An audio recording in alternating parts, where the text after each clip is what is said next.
तो बच्चा जैसे कि मैंने आपको बताया था कि आज हम लोग क्या पढ़ने वाले हैं, तो हम 10th के सीबीएसई का, आईसीएसई बोर्ड, उड़ीसा का कोई भी, जैसे कोई भी बोर्ड हो बच्चा, आप इंडिया के किसी भी उससे बिलोंग करते हो, ऑल इंडिया क्लास 10th, आप बस एक बार ध्यान से सुनो और इसको समझो। अगर मजा ना आए तो बच्चे कहना, बस ध्यान से सुनो। और मैं ये भी नहीं बोलूंगा कि आप जाके घर पे क्या करो, होमवर्क करो। होमवर्क कराना मेरा बिल्कुल पर्पस नहीं है। और मैं चाहता हूं बस जो क्लास में पढ़ाऊंगा, जितने क्लास देर में रहोगे, वो क्लास को ध्यान से सुनना है। ऐसा सुनना है जैसे कि मैं वहां पे आपके पास मौजूद हूं, है ना, या आपको पढ़ा रहा हूं वहां बैठ के। इस तरह से महसूस करके पढ़ना है। तो सबसे पहले देखो हम चलते हैं, आज मैं क्या पढ़ाने वाला हूं, तो क्लास 10th का बच्चा, क्लास 10, चलो थोड़ा इसको और वो कर लिया जाए बच्चा।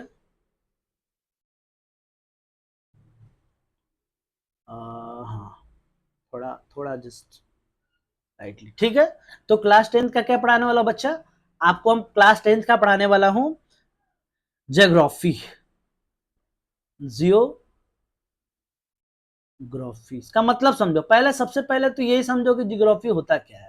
तो बच्चे जियोग्राफी होता है भूगोल, भू प्लस गोल, भू प्लस गोल इज इक्वल टू क्या, भूगोल। इसी को क्या बोलते हैं, ज्योग्राफी। तो ज्योग्राफी का मतलब, जब हम पृथ्वी के बारे में पढ़ते हैं, अर्थ के बारे में पढ़ते हैं, है ना, तो उसको क्या बोलते हैं बच्चे, उसको हम बोलते हैं geography, the study of the earth, study of the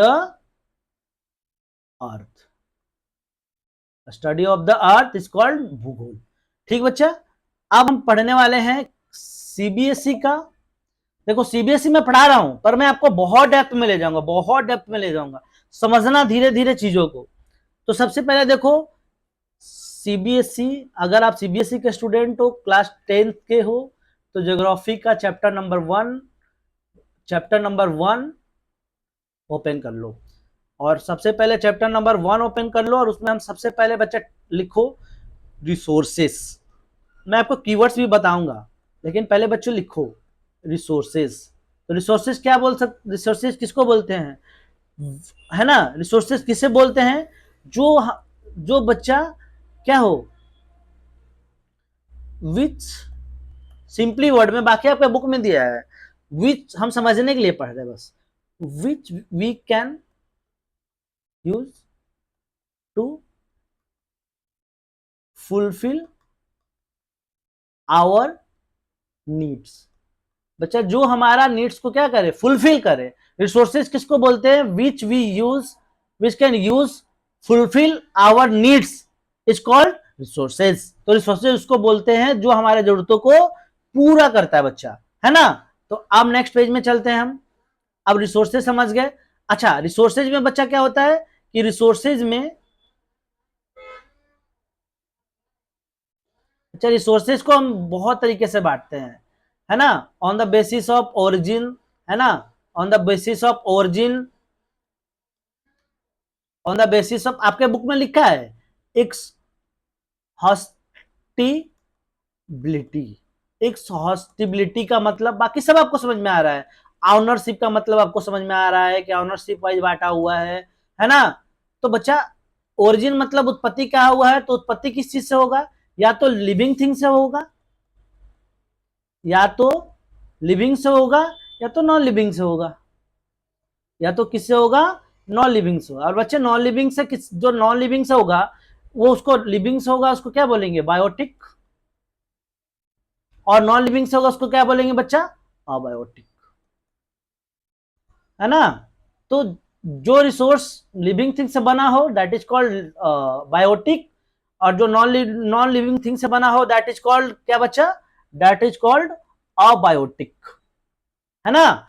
तो बच्चे यहां तक सबको समझ में आ गया कि living things, non living things, चाहो तो लिख लो आराम से, अभी भी टाइम देखो। Biotic, living things, non living things से अबायोटिक, खत्म। अब देखो बच्चा हम आगे पढ़ते हैं, ठीक। तो बच्चा अब हम कर देते हैं इसको ऑफ ऑफ। अब हम आते हैं अपने डॉट पे और देखो ध्यान से, तो ऑरिजिन पे समझ गए, एक्सहॉस्टिबिलिटी है ना। एक्सहॉस्टिबिलिटी का मतलब बच्चा कि मौजूद कितना है, उपलब्ध कितना है, उपलब्ध कितना। देखो बच्चा उतनी अच्छी तो राइटिंग मेरी नहीं होगी अभी इतना, क्योंकि ये मैं मतलब पेन टेप पे लिख रहा हूं। धीरे धीरे आपको छोटी अक्षर मिलेगी देखने को। तो उपलब्ध कितना मतलब एक्सेसिबिलिटी का मतलब क्या होता है कि उपलब्ध कितना है, कितना। इस बेस पे हम दो तरह से बांटते हैं बच्चे, दो तरीके से क्या क्या बांटते हैं, उपलब्ध कितना मतलब एक्सेसिबिलिटी इस तरह से बांटते हैं। तो दो टाइप्स बांटते हैं बच्चा। दो टाइप्स कौन कौन होता है, तो दो टाइप देखो, एक होता है रिन्यूएबल, रिन्यूएबल और एक होता है बच्चा नॉन रिन्यूएबल।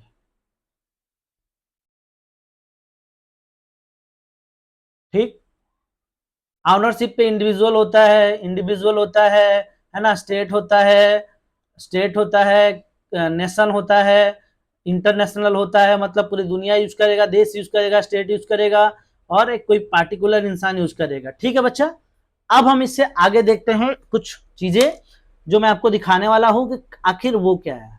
फिर नेक्स्ट पे चलते हैं, नेक्स्ट पे आपको लेके चलता हूं। तो देखो बच्चा नेक्स्ट पढ़ना है हमको क्या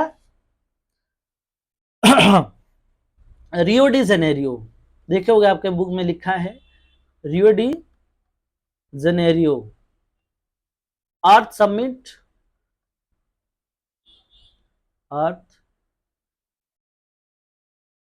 अर्थ समिट 1992।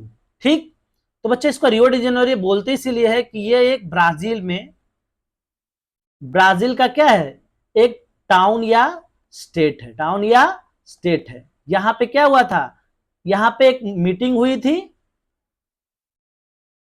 यहां पे बच्चे क्या हुआ था, एक मीटिंग हुआ था जिसमें दुनिया के 100 देशों ने पार्टिसिपेट किया था। और कौन किया था, 100 हेड्स, मतलब जो उसके हेड थे वो बच्चे रियो डी जनेरियो में क्या किए थे, पार्टिसिपेट किए थे, है ना।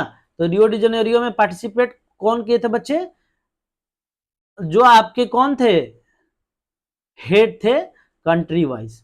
ठीक, तो हम यहां तक आपको क्लियर है कि ब्राजील में हुआ था, ब्राजील के टाउन में हुआ था, 100 लोगों ने पार्टिसिपेट किया था। अब आगे देखते हैं बच्चा। ठीक, तो आगे देखते हैं। तो देखो रियो डी जेनेरियो में पर्पस क्या था, जो बायोलॉजिकल डाइवर्सिटी हो रही थी,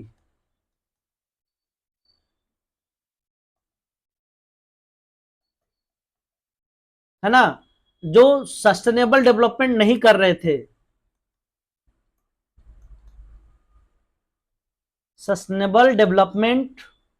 अच्छा, सस्टेनेबल डेवलपमेंट का मतलब होता क्या है, तो सस्टेनेबल मतलब जैसे मान लो आज हमको पीने का पानी मिला, पीने के लिए जैसे वाटर है, मान लो एक ग्लास, मान लो कोई, मैं एक इसी को मान लो लाइक दिस, ये वाटर का बोतल है। मान लो ये वाटर बोतल में हमने पानी पीने के लिए, हमें एक बोतल पानी हमारे पापा ने छोड़ गए, और मैं इसको एक बोतल पी लिया, तो क्या मेरे नेक्स्ट जनरेशन को पीने के लिए चाहिए होगा कि नहीं चाहिए होगा। तो सिंपली वही है कि आपको जो चीजें हैं वो आपको पीने के लिए, आप जैसे जो यूज किए हैं तो पीने के लिए मिला कि नहीं। आप जिस बाइक से घो पूरा एकदम एकदम R15 भगा दे रहे हो, एकदम राइडर भी कट मार रहे हो, किसके लिए मार रहे हो, अगर हमारे फ्यूचर वाले अगर पेट्रोल ही ना छोड़े होते, जो रिसोर्सेज ही ना छोड़े होते, कोयल ही ना छोड़े होते, तो जो भीकट मार रहे हो या जो क्या बोलते हैं जो राइडर बन रहे हो वो बन पाते नहीं ना। तो नेक्स्ट सस्टेनेबल डेवलपमेंट बोलते उसी को बच्चा कि जो हम जितना यूज करें उसको बनने के लिए उतना टाइम दे, और हम उतना ही यूज करें जितना जरूरत हो। क्यों कह रहा हूं ऐसा, सस्टेनेबल डेवलपमेंट होने दे, मतलब जितना चीज को बनने में टाइम लगता है उसको बनने दे। ठीक, आप देखो नेक्स्ट बच्चा,